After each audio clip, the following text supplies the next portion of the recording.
Ctrl C and Ctrl V. Now, I know these seem like really obvious keyboard shortcuts to start with. Everyone knows how to copy and paste, right? But one thing that I got taught early on was an extra couple of keystrokes I was making when I was copying and pasting. So I would usually do something like this. Let's say I wanted to duplicate a method.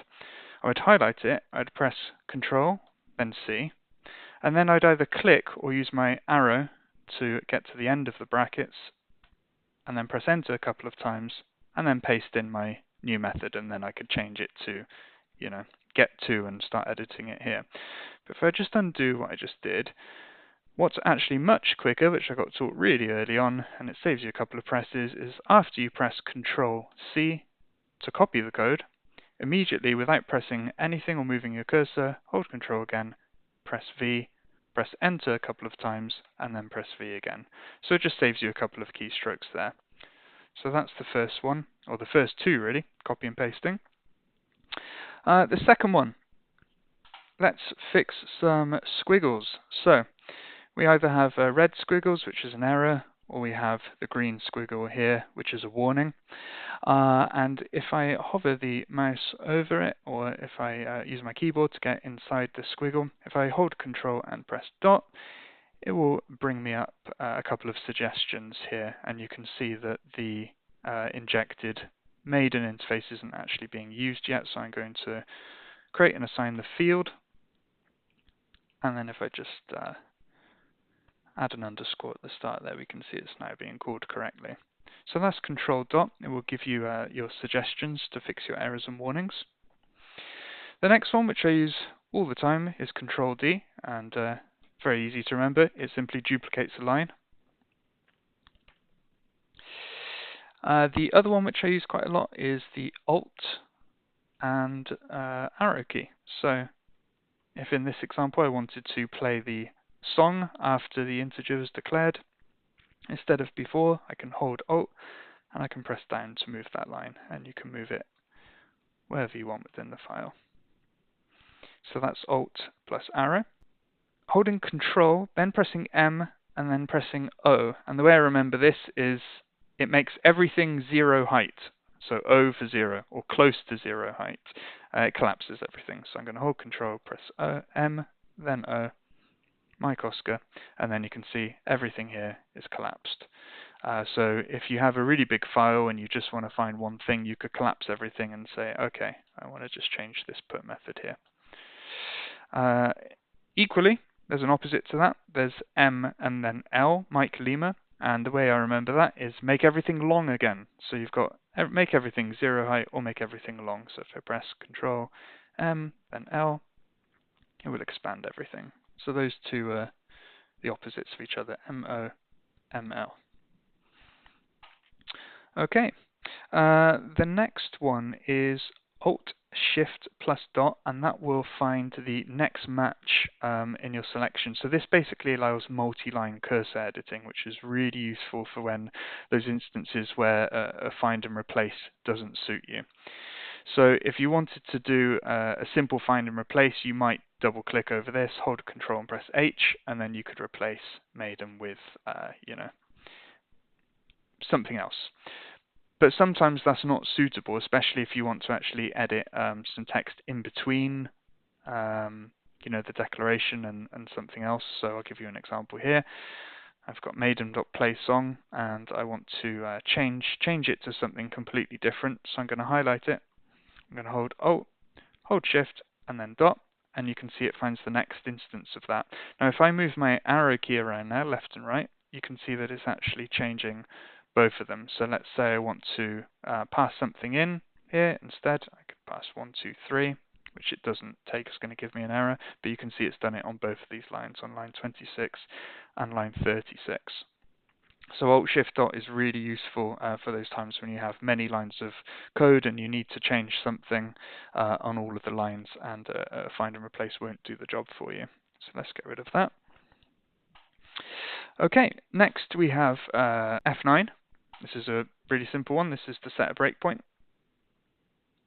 So that's going to set a breakpoint, so when you're debugging, it will break at this point in the flow. But what's really useful here, which is much less used, is the opposite to this, so I'm going to set a few. So I've got 3 breakpoints here now. And now if I hold Ctrl Shift and then press F9, it's going to delete all the breakpoints. Now this is really useful if you've got multiple breakpoints in multiple files across your application and you've forgotten where they all are. Ctrl Shift F9, and it's going to ask us to confirm, and we're going to press yes and delete all the breakpoints. Okay, next one, which is really common, is Ctrl KC and Ctrl KU. So Ctrl KC will comment out a line. If I highlight this and hold Ctrl, press KC, it's going to comment out that piece of code there. And the opposite will happen if I press Ctrl KU. So that's easy to remember as comment and uncomment.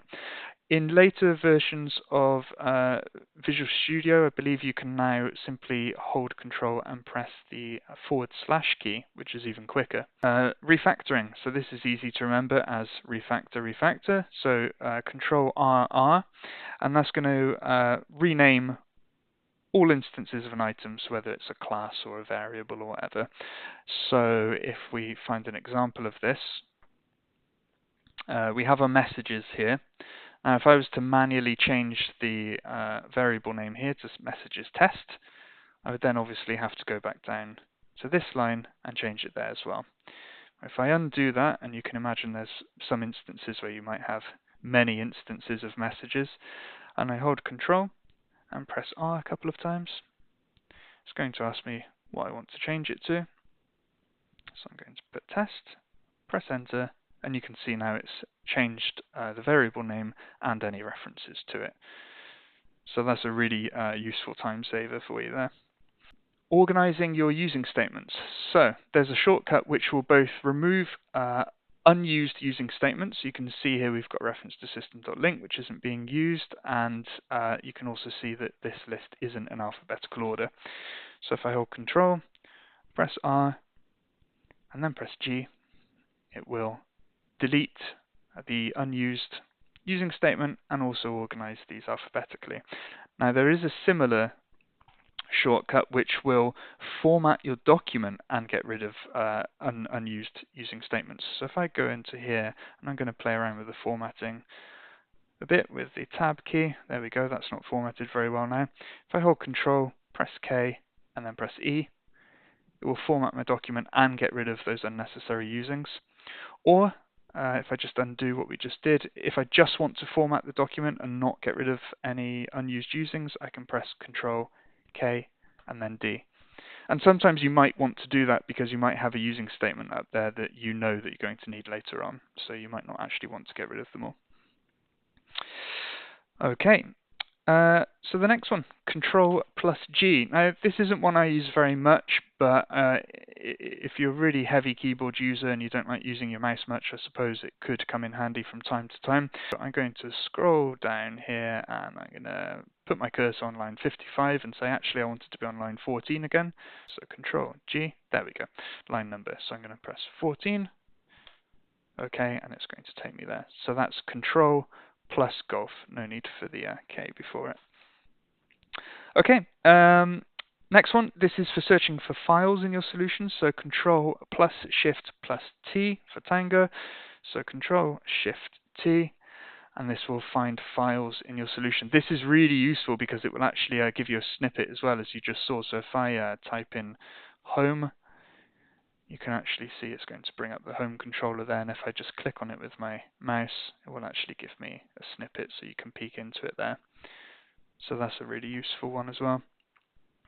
Next one, Quick Actions menu. So you can open the Quick Actions menu by holding Alt and then pressing the Enter key. So if I hold Alt and then press Enter, it will bring up some actions here. Now, if there's no squiggly, so there's no warnings or errors, you probably won't need this, but sometimes you might want to do things differently and see if the suggestion here is appropriate. So here we can say, okay, let's inline this. You can see there now it's just skipping the part where we create messages test because it's obviously unnecessary in this example. So sometimes those quick actions can be useful. It's the equivalent of clicking the light bulb, which shows up in your left hand sidebar next to the line numbers here. Control plus Q, which I remember by just thinking of querying. I want to query Visual Studio, so if I hold Control and press Q, it's going to come up with a search, and this isn't a code search, this is a feature search. So this can be useful if you've got extensions, or for example, you might type in locals here and want to bring up your locals window or some other options here, get options, etc. So Ctrl plus Q can be really useful when you want to switch quickly between lots of different windows. F12 will take you to a definition, so you can either right-click, go to the definition, or you can click go to implementation. And I'm on a laptop here, so I'm going to press Fn first and then F12, and it's going to take me to this action result here, which is decompiled, of course.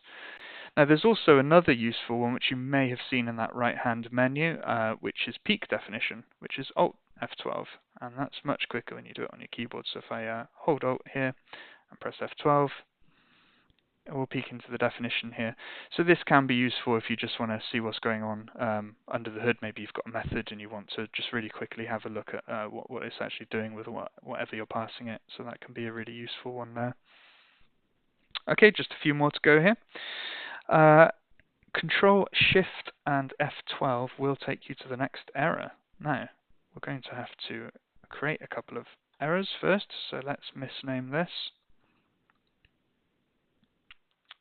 And let's put our cursor back up the top here. Okay, and now I'm going to hold Control, hold Shift, and Fn in this case, and F12, and it's going to take me to that error.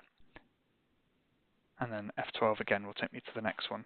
Now you notice it also does open the errors window, and you can just double click around here if you want, and that will also take you to the relevant line number. Okay, so let's undo that so we don't have any more errors. Ctrl K plus Ctrl I, this displays the method information. Now this is just the same as hovering over something. So if I hover over toString, for example, it's going to give me some information here, tell me what it returns and what it does, and how many overloads there are. But if I'm not using my mouse and I'm on a keyboard, and I come over here, I can hold Control, press K, then press I, and it will come up with the method information there. Deleting a line, sometimes you want to delete an entire line quickly, so you can hold Control and you can press L. Now, that will delete the line, but we'll also copy it to your clipboard. So if I go down here and I press Ctrl V, it's going to paste in that line. If you don't want to copy it to your clipboard, so you just want to delete the line without copying it to your clipboard, you can hold Shift at the same time. So you can hold Control, hold Shift, and then press L, and then that will delete the line without copying it into your clipboard. So maybe you want to preserve something that's in your clipboard, so that might be useful in that kind of instance. Ctrl K and Ctrl S, so Kilo Sierra. This one is for surrounding snippets of code and can be really useful for various things. Maybe you want to create a region, for example. So if I highlight some code here, hold Control, press K, then press S, it will ask me what I want to surround it with. So in this case, I'm going to surround it with a region. And you can see now that it's you've got a start region and an end region here, and you can obviously call it whatever you want. So Ctrl K, Ctrl S, now that can be used for quite a few different things. So, you know, you can wrap things in loops here, try catches, lots of things here. So Ctrl K, Ctrl S is to surround some code. Okay, Ctrl R plus Ctrl E, this is a really useful one. This is specifically for encapsulating a field. So we do have a field up here for our interface. So if I just click into that, hold Control, and press R, then press E, it's going to tell me what it's going to do here, and I can click Apply, and you can see now that it's made a public field called Maiden, which is just returning the private one here. So not very practical there, but that can be useful in more complicated scenarios when you want to encapsulate a field quickly and you don't want to do the legwork manually. And finally, Ctrl R plus Ctrl M. So this one's easy to remember. R for refactoring and M for method. So this is going to extract some code into a method. So this is a really common one where you might have, as we've got here, some controller actions, and you realize actually the code's getting a bit heavy. It should be in its own dedicated method. Well, let's give that a go, shall we? So if we come down here and we take test and let's add one to it. And let's say that we want to take this part, so the adding one to tests, and we want that to be its own method. So I'm going to hold Control, press R, then press M, and we'll call it add one. Control R plus M will extract some code into a method for you. And that's it. That's the most useful shortcuts I can think of. I hope that was useful.